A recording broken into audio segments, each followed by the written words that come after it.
Le CES travaille sur tout ce qui est récupération des déchets thermiques. Notre partenariat historique avec EDF, R&D et l'École polytechnique fédérale de Lausanne, dans le cadre du Centre européen de l'énergie Éclair, nous ont conduit à proposer ensemble un projet européen qui s'appelle LOVE, qui consiste à récupérer et valoriser les rejets thermiques dans les cimenteries. Le projet LOVE consiste à convertir en énergie électrique les rejets thermiques d'une cimenterie qui se trouve à basse température. Donc, ces fumées sont souvent chargées en gaz acide qui posent des problèmes de corrosion et donc dégradent très fortement les matériaux de récupération d'énergie, en particulier les échangeurs. Dans le projet, il y a deux volets. La première, c'est la récupération de l'énergie basse température sur des gaz acides. Et la deuxième partie, c'est la conversion de cette chaleur récupérée en électricité pour l'injecter sur le réseau.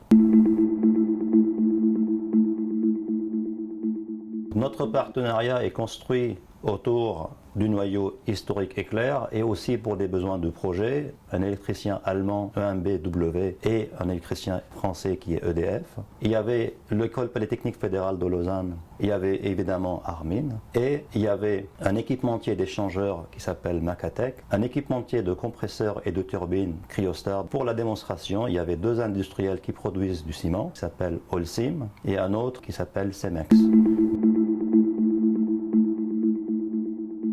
La moitié de l'énergie consommée dans l'industrie finit rejetée à 120 degrés. Ces rejets thermiques ne sont pas souvent de la même nature. Il y a des rejets thermiques qui sont dans des liquides, il y en a qui sont dans des gaz, il y en a qui sont dans des rejets dans des solides. Donc, ce projet traite la récupération d'énergie jusqu'à 120 degrés dans des fumées arrosées acides. Donc, cette même configuration du fumée se retrouve évidemment dans les cimenteries, se trouve dans les fours verriers, se trouve également dans tout ce qui est incinérateur.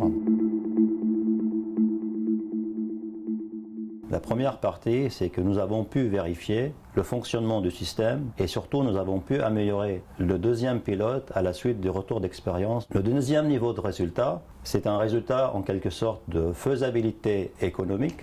L'étude technico-économique a montré que ces technologies-là avaient un temps de retour sur investissement de l'ordre de 12 ans. C'est des temps de retour sur investissement qui ne sont pas compatibles avec des investissements dans le domaine de l'industrie. Donc l'industrie demande des technologies rentables sur à peu près 3-4 ans maximum. Le système développé, il a un temps de retour sur investissement de 12 ans. Donc c'est un problème économique mais aussi technique qu'il faudra régler par la suite.